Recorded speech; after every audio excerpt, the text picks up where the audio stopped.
avons décidé de marquer un arrêt pour nous remémorer de sa mémoire et surtout l'offrir aussi aux jeunes générations en quête de renouveau.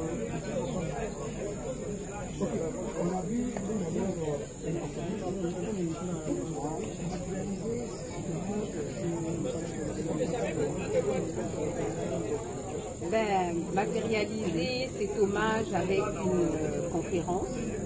Il importe que des sachants, des universitaires puissent partager, ressortir les idées fortes qui étaient des siècles, des convoqués, afin que les jeunes générations s'en imprègnent. Mais en même temps, Amadou Hampâté-Bâ était tout cela à la fois. Il fut écrivain, philosophe, historien, ethnologue, grand maître de moralité, on en passe.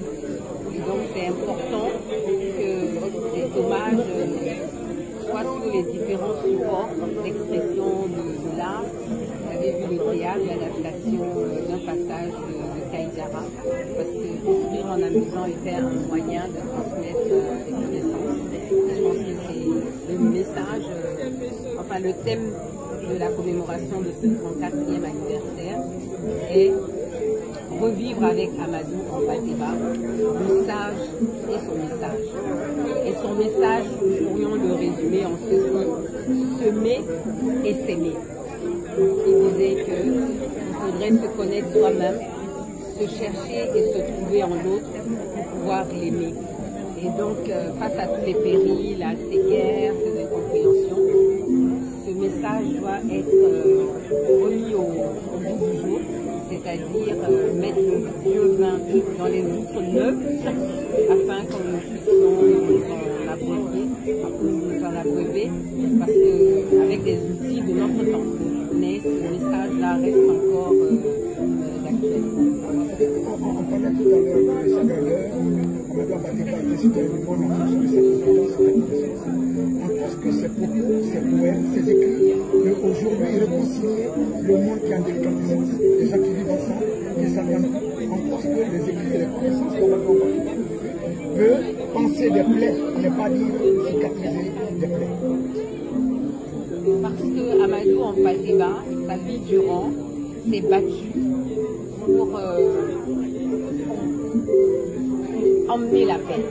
De toute son âme, il était tendu vers l'amour et la paix. Non seulement à travers l'humanisme que lui a transmis son maître Thierno Boubacar, mais aussi il nous apprend que la culture africaine, le gisement de nos valeurs civilisationnelles, sont des valeurs de paix.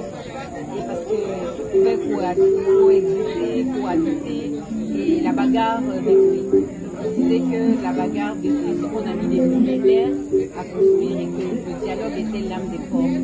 Parce que même lorsqu'on fait des guerres, on revient vers les négociations, vers le dialogue.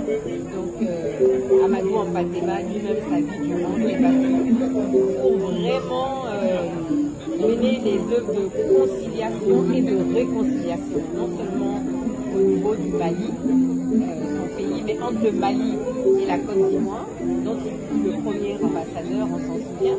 Et il était aussi, avec son ami Félix Houphouët-Boigny, un autre apôtre de la paix. C'est vraiment des artisans de paix. Aujourd'hui, il nous laisse un flambeau.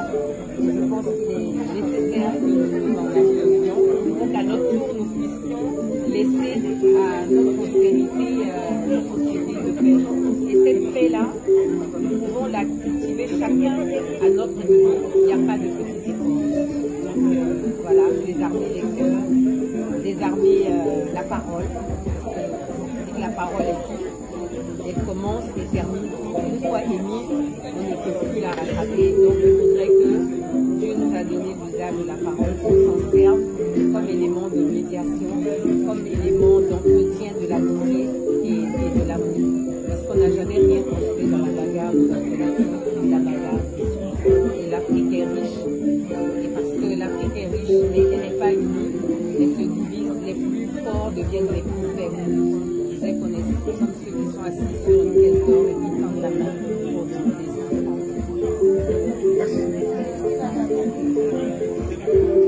Je vais les chercher encore. Voilà, je vais vous Fais la photo. D'accord. Oui. Oui.